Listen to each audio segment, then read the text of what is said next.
सबरीमाला यात्रियों को ले जाने वाली गाड़ी खाई में गिरने से 8 यात्रियों की मौत हो गई। उमर खालिद जेल से बाहर आए।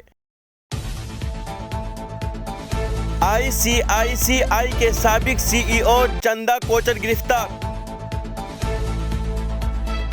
इलाहाबाद हाईकोर्ट ने PMLA केस में साफी सिद्दीक कपन को जमानत दी। गुज़िश्ता 24 घंटों में 12 रियासतों में कोरोना के नए मामले।